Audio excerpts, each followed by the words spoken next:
Your mechanic calls at 8:17 on a Tuesday morning. The repair is $912, not $9,000, not a life-ending disaster, just $912. For one person, that phone call is annoying. They sigh, they move some money, they pay the bill, they refill the account over the next few paychecks, and life continues. For another person, the exact same phone call becomes the beginning of a debt cycle. Same car, same repair, same Tuesday morning, but completely different financial reality. One person says, "That's frustrating." The other person says, "Which card still has room on it?" That difference is what this video is about. Not wealth, not retirement, not becoming rich. Just the first small line between a problem that stays small and a problem that starts following you for months. That line is $1,000. $1,000 will not make you rich. It will not replace your income. It will not make your rent cheaper. It will not fix the economy. But it can change what life is allowed to do to you. That is the part most people miss. The first $1,000 is not about growth.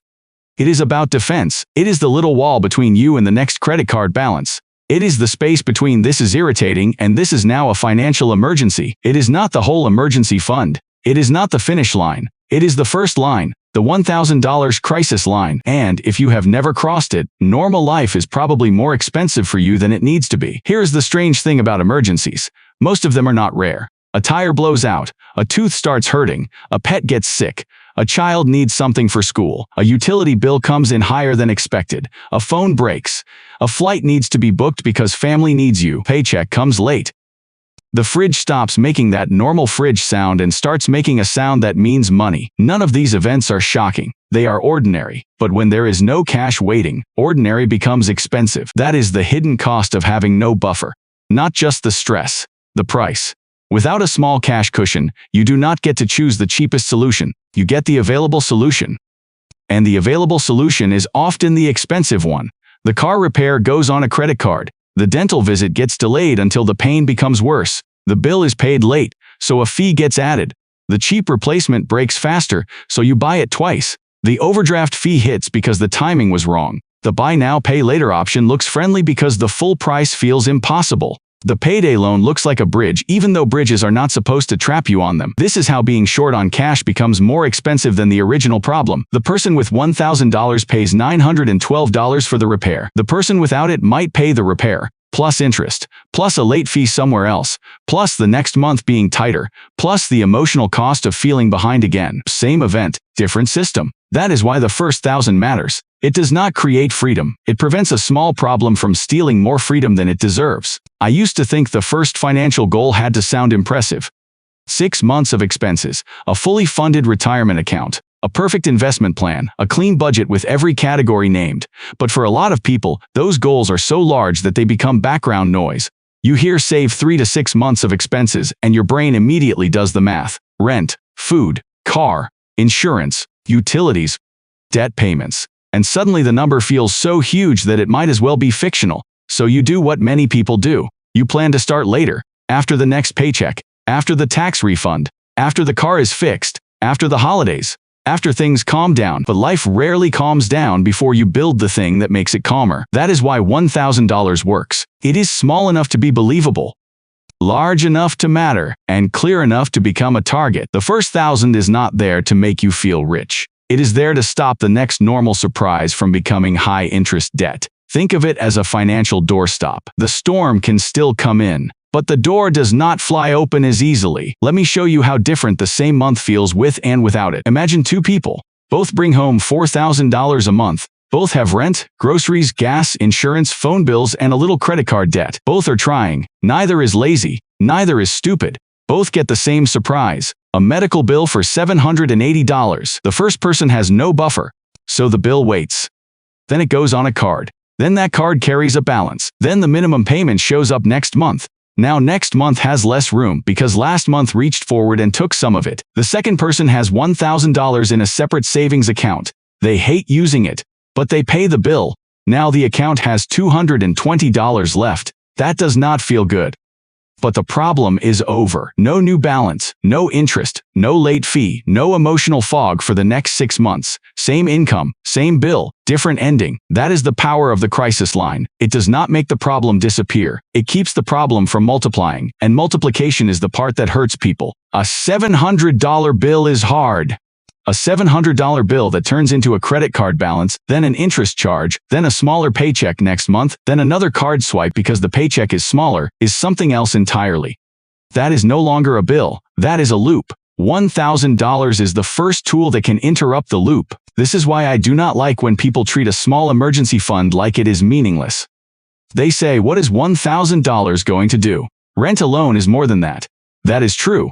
$1,000 will not cover everything. But it does not need to cover everything to be useful. A seatbelt does not stop the crash from happening. It changes what the crash does to your body. The first 1,000 works the same way.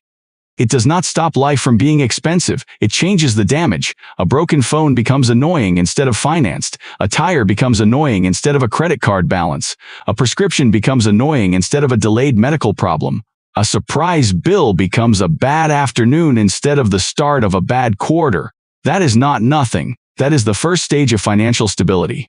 Not excitement, stability. Most people underestimate stability because it does not look like progress from the outside. Nobody claps when you keep $1,000 in a savings account. Nobody asks for your secret when your emergency fund just sits there. No one sees the repair you paid for without panic. No one sees the credit card balance that did not get created. No one sees the fight you did not have with your spouse because the bill was handled. No one sees the night you slept normally because the problem stayed the size it was supposed to be. That is why boring money is easy to disrespect. It does not announce itself. It protects you quietly. But quiet protection is still protection. And for many people, that first $1,000 is the first money in their life that is not assigned to someone else. Not rent, not the bank, not the credit card company, not a subscription, not a store, not a lender. It is money assigned to your nervous system. Money that says, the next surprise does not get to control the whole month. That matters, because money problems are rarely just math problems. They become sleep problems, mood problems, relationship problems, work problems, parenting problems, health problems. A small cash buffer does not solve every one of those things, but it gives you a pause. And sometimes a pause is the difference between a decision and a reaction. Without the buffer, your brain goes straight into survival mode. How do I cover this? Who can I borrow from? Which bill can wait? Which card has room? What can I sell? What can I ignore? With the buffer, the question changes. Is this really necessary? What is the smartest way to handle it? How fast can I refill the account? Can I prevent this from happening again? That shift is enormous. Same person, same problem, different brain. The first 1,000 does not just change your bank balance. It changes your reaction speed. So how do you actually build it? The first rule is to stop making the target too beautiful. Do not start by designing a perfect 6-month emergency fund. Do not start by comparing yourself to someone online who has $40,000 in cash. Do not start by trying to solve every financial weakness you have. Start with one number, 1,000. Put it somewhere boring, a savings account, a high-yield savings account if you have one, somewhere separate from your checking account, not so far away that you cannot reach it, not so close that you spend it by accident. This money has one job, to keep small emergencies small. That is it. Do not invest it. Do not put it into a stock fund. Do not put it into crypto. Do not chase yield with it. The point of this money is not to grow quickly. The point is to be there quickly. There is a difference. Investments are for building wealth. This first 1,000 is for preventing damage. If you ask it to do both jobs, it may fail at the job you actually need. The second rule is to automate the first piece.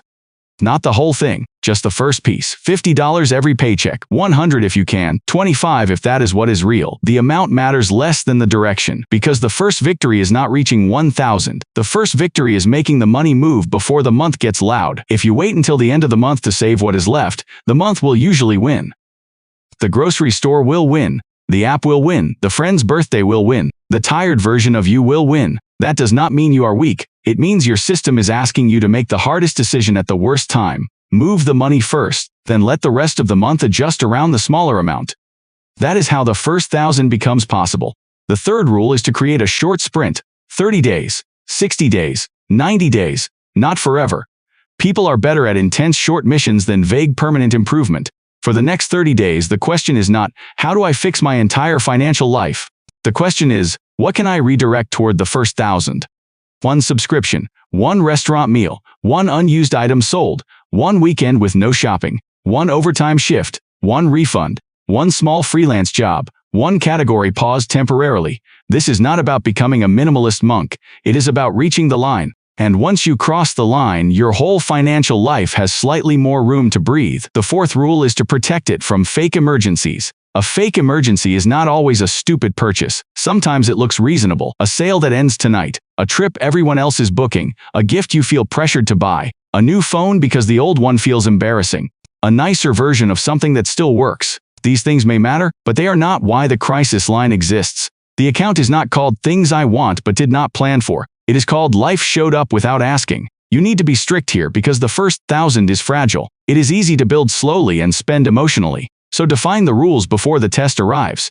Emergency means necessary, urgent, and unplanned. All three. Necessary, urgent, unplanned. If it is not all three, it does not come from the crisis account. A vacation is not an emergency. A holiday sale is not an emergency. A dinner you forgot to budget for is not an emergency. A bill you knew was coming is not an emergency. That last one matters. Annual insurance premiums, school fees, property taxes, holiday gifts, car registration. Those are not emergencies. They are irregular expenses. They need their own plan. If you use your emergency fund for predictable expenses, the fund will always be empty when something truly unexpected happens. The fifth rule is to refill it immediately after using it. This is where many people get stuck. They build the 1,000. They use 700 of it. Then they feel like they failed. They did not fail. That is what the money was for. The failure would have been putting the repair on a credit card while the emergency fund sat untouched like a museum piece. Use it when the rules are met. Then rebuild it. Refilling is part of the system. If the account drops to 200, the mission is not over. The mission simply restarts back to 1,000 again and again. This is why the first 1,000 is not a one-time achievement. It is a line you maintain, like keeping gas in the car, like keeping food in the house, like keeping your phone charged. You do not say, I charged my phone once, so I am done forever. You recharge it because life uses the battery. Emergency funds work the same way. Now, once you reach 1,000, do not stop thinking. Just stop panicking. The next level depends on your life. If your income is stable, your job is secure, your debt is low, and you have good insurance, the next step may be paying down high-interest debt while slowly growing the fund. If your income is unstable, your rent is high, your car is unreliable, or you have kids, pets, medical needs, or family responsibilities, 1,000 is only the first step.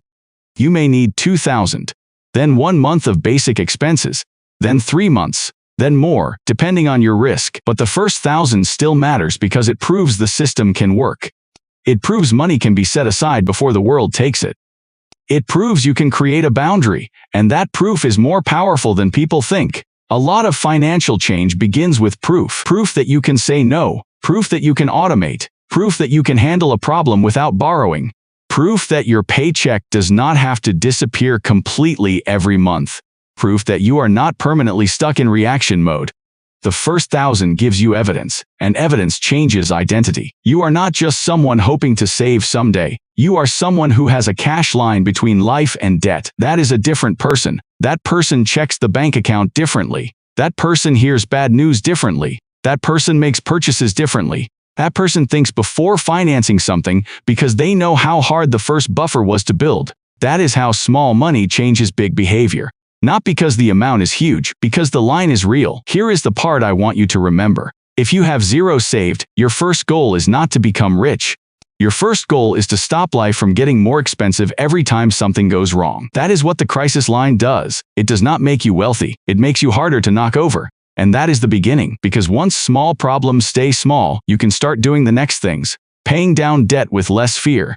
Investing without selling every time a bill appears. Increasing savings without one surprise erasing the progress. Making decisions from strategy instead of panic. That is why $1,000 matters. Not because it is a magic number, because it is the first number where many everyday problems stop becoming financial emergencies. The mechanic calls. The repair is $912. You still hate the bill. You still wish it had not happened, but this time you do not reach for a credit card. You do not borrow. You do not delay the repair until it becomes worse. You pay it. You breathe. You rebuild. And for the first time, the problem ends where it started. $1,000 will not change your whole life, but it can change what life is allowed to do to you. And that is where a real money system begins. Don't crash your money. Learn how to guide it.